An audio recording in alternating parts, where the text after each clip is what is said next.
प्रधानमंत्री नरेंद्र मोदी 7 साल बाद अपने पूरे रौले के साथ चीन पहुंचे।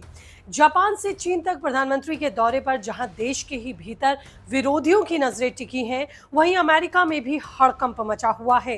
दोस्तों, मोदी के दिमाग का गणित दुनिया देखकर अब दंग हो रही है, क्योंकि मोदी ने अपने दौरे के दौरान उस खजाने पर हाथ मारा जिस पर दुनिया नजरें गड़ाए बैठी है। अमेरिका इसी खजाने को हासिल करने के लिए ही चीन के साथ टैरिफ के मसले पर नर्म है। लेकिन भारत के प्रधानमंत्री ने एससीओ में पहुंचकर गजब कर दिया। भारत और चीन के बीच लंबी बातचीत हुई, कई बड़े समझौतों पर सहमति बनी, लेकिन सबसे बड़ी बात वही रेयर अर्थ की। मैंने अपनी पिछली कुछ वीडियोस में आपको रेयर अर्थ के बारे में बताया है, लेकिन आज बात करूंगी डिटेल में, क्योंकि ये वो खजाना है जो मौजूदा तकनीकी युग के लिए एक वरदान है। और इस तकनीकी युग में सिर्फ भारत के लिए ही नहीं, बल्कि दुनिया के लिए भी ये एक बड़ी जरूरत बन चुका है।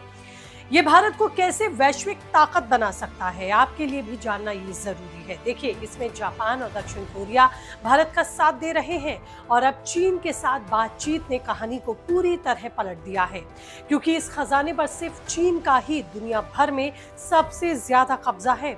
अमेरिका ने भारत पर 50% टैरिफ लगाया। इतना टैरिफ लेकिन चीन पर नहीं लगाया। उसके पीछे एक्सपर्ट्स इसी खजाने को एक बड़ी वजह मानते हैं। अर्थशास्त्रियों का कहना है कि भारत ने करीब टैरिफ का तोड़ निकाल लिया है। मोदी ने पहले जापान में 21 समझौते किए, भारत की अर्थव्यवस्था को मजबूती दी, और अब चीन में हुई डील्स ने भारत को एक नई ऊंचाई पर पहुंचाने का मंत्र दे दिया। चीन और भारत के बीच क्या क्या डील हुई, उसके मायने कितने बड़े हैं, और जिस खजाने की मैं बात कर रही हूँ वो कैसे भारत को किंग मेकर बना सकता है, कैसे भारत को आत्मनिर्भर बना सकता है, सब कुछ बताऊंगी आपको इस रिपोर्ट में, तो अंत तक बने रहिएगा मेरे साथ। नमस्ते, आपके साथ मैं हूँ ज्योति विनय कपूर, और ये रिपोर्ट अच्छी लगे तो चैनल को सब्सक्राइब करना आप भूलेंगे नहीं। दोस्तों, सबसे पहले बात करती हूँ एससीओ की। शंघाई सहयोग संगठन की बैठक चीन के तियानजिन में हुई। इस बैठक में भारत ने अपनी रणनीतिक और आर्थिक ताकत का लोहा मनवाया। भारत और चीन के बीच कई अहम समझौते हुए। जानकारी के मुताबिक इसमें रेयर अर्थ मेटल्स की सप्लाई चेन और सीमा विवाद पर ज्यादा चर्चा हुई। ये समझौते इसलिए महत्वपूर्ण हैं क्योंकि ये भारत को वैश्विक टेक्नोलॉजी और रक्षा क्षेत्र में आत्मनिर्भर बनाने की दिशा में एक बड़ा कदम है। एससीओ में भारत, रूस, चीन, कजाकिस्तान, किर्गिस्तान, तजाकिस्तान, उज्बेकिस्तान और बेलारूस जैसे देश शामिल हैं। इन देशों ने टैरिफ के खिलाफ एकजुटता दिखाई और भारत के साथ सहयोग बढ़ाने का संकल्प लिया। रूस ने भारत को तेल खरीद पर भारी छूट की पेशकश की, और खबर यही है कि मोदी की बातचीत के बाद चीन ने रेयर अर्थ मेटल्स की प्रोसेसिंग में सहयोग करने का वादा किया है।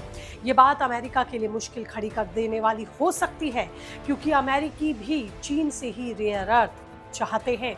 एससीओ की बैठक में भारत और चीन के बीच जो सहमति बनी वो सिर्फ आर्थिक नहीं बल्कि रणनीतिक भी है। खबर है कि चीन ने रेयर अर्थ मेटल्स को लेकर भारत की तरफ अपना झुकाव दिखाया है। मीडिया रिपोर्ट्स के मुताबिक भारत की सरकारी कंपनी इंडियन रेयर अर्थ्स लिमिटेड ने चीन के साथ रेयर अर्थ प्रोसेसिंग और तकनीकी सहयोग पर बातचीत शुरू कर दी है। ये इसलिए भी अहम है क्योंकि दुनिया के 60 से 65% रेयर अर्थ मेटल्स का उत्पादन और प्रोसेसिंग चीन के पास है। अप्रैल साल 2025 में चीन ने रेयर अर्थ और मैग्नेट के निर्यात पर प्रतिबंध लगाया था। इस प्रतिबंध ने भारत, जापान और दक्षिण कोरिया जैसे देशों को अपनी रणनीति बदलने के लिए मजबूर किया। मगर खबर पक्की है कि एससीओ में भारत और चीन ने इस दिशा में सहयोग बढ़ाने का फैसला लिया है। ये भारत को आर्थिक और रणनीतिक रूप से मजबूत करेगा, लेकिन अमेरिका के लिए एक बड़ा झटका हो सकता है। ट्रंप की टैरिफ नीति ने भारत को नए साझेदार तलाशने का एक बड़ा मौका दिया, और एससीओ ने भारत को वो मंच दिया जहां वो अपनी ताकत दिखा सके। मगर जैसा मैंने आपको पहले भी बताया कि भारत की नज़र रेयर अर्थ जैसे खजाने पर थी। इसे क्यों खजाना कहा जाता है और ये कैसे बेशकीमती आज के तकनीकी युग में है, ये समझना जरूरी है। रेयर अर्थ मेटल 17 धातुओं का समूह है, जिसमें नियोडीमियम, लैंथेनम, डिस्प्रोसियम और सेरियस जैसे तत्व शामिल हैं। ये धातुएं स्मार्टफोन, इलेक्ट्रिक वाहन, मिसाइल्स, जेट इंजन, मेडिकल उपकरण और ग्रीन टेक्नोलॉजी के लिए ज़रूरी हैं। यहाँ तक कि आपके स्मार्टफोन्स, ईयरफोन्स, हेडफोन्स में भी और स्मार्ट वॉचेस में भी इसी की ज़रूरत पड़ती है। इनका खनन और प्रोसेसिंग बेहद जटिल है और इस क्षेत्र में चीन का दबदबा है। दुनिया के 60 से 65% रेयर अर्थ का उत्पादन और 90% प्रोसेसिंग चीन ही करता है। चीन ने न केवल इन खनिजों का उत्पादन करता है बल्कि उनकी रिफाइनिंग और प्रोसेसिंग क्षमता में भी वो सबसे आगे है। अमेरिका, जापान और यूरोप जैसे विकसित देश भी रेयर अर्थ मेटल्स के मामले में चीन पर निर्भर है और अगर चीन इन धातुओं की सप्लाई रोक दे तो दुनिया भर की टेक कंपनियों से लेकर रक्षा उद्योग तक प्रभावित होंगी। यही कारण है कि रेयर अर्थ मेटल चीन का सबसे बड़ा रणनीतिक हथियार भी माना जाता है और इसी पर भारत ने अपनी नजरें गड़ाई हुई हैं।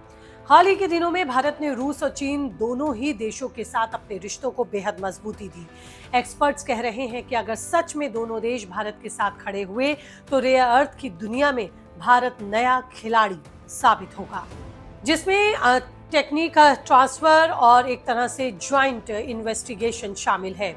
इसमें ज्वाइंट रिसर्च भी की जाएगी। रेयर अर्थ मेटल्स की वैल्यू आज क्यों बढ़ रही है? इसका जवाब है टेक्नोलॉजी और ग्रीन एनर्जी की बढ़ती मांग। स्मार्टफोन से लेकर इलेक्ट्रिक वाहनों और सौर पैनल्स तक हर आधुनिक तकनीक में रेयर अर्थ का ही इस्तेमाल होता है।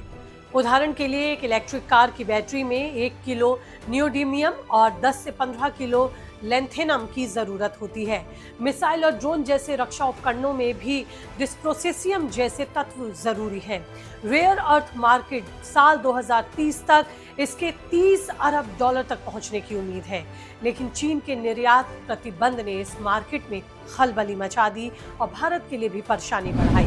लेकिन अब अमेरिका, जापान और यूरोप जैसे देश इस खजाने को हासिल करने के लिए चीन पर दबाव बना रहे हैं, लेकिन भारत ने चतुराई से इस मौके का फायदा उठाया।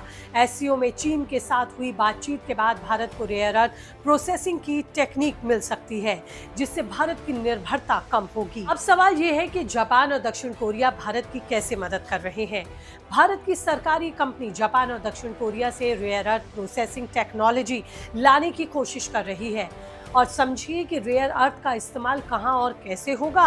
तो रेयर अर्थ मेटल्स का उपयोग हर उस उद्योग में होता है जो आधुनिक तकनीक पर आधारित है। स्मार्टफोन, लैपटॉप की चिप्स में भी सेरियम और लेंथेनम का इस्तेमाल होता है। इलेक्ट्रिक वाहनों की बैटरी और मोटर में नियोडियम मैग्नेट जैसी जरूरी तत्व होते हैं। रक्षा क्षेत्र में ड्रोन, मिसाइल और रडार सिस्टम में डिस्प्रोसेसियम जैसे तत्वों की जरूरत होती है।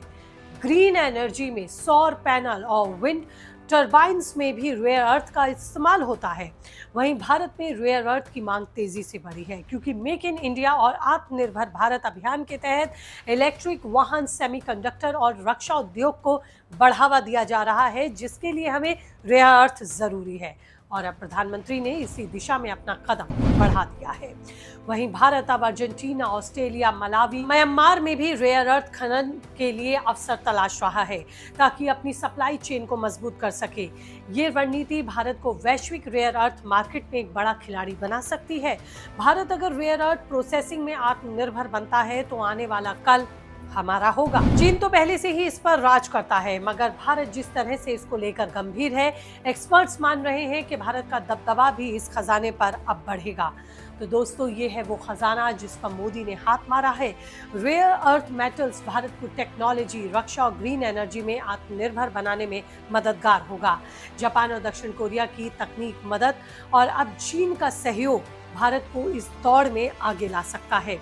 एक्सपर्ट्स का मानना है कि अगर भारत अपनी रणनीतिक तैयारी को सही रूप और सही अमली जामा पहनाने में सफल रहा तो वो दिन दूर नहीं जब हम इस मार्केट पर एक बड़े खिलाड़ी के तौर पर कब्जा कर सकते हैं और चीन को टक्कर दे सकते हैं। वैसे आपको क्या लगता है, क्या भारत रेयर अर्थ का किंग बनने के लिए तैयार है? क्या इसके लिए हमें और तैयारियों की जरूरत है? कीजिए कमेंट, रहेगा मुझे इंतजार। नई अपडेट और आंकड़ों के साथ नई रिपोर्ट लेकर होंगी जल्द हाजिर। तब तक के लिए रखिए अपना ख्याल। नमस्ते।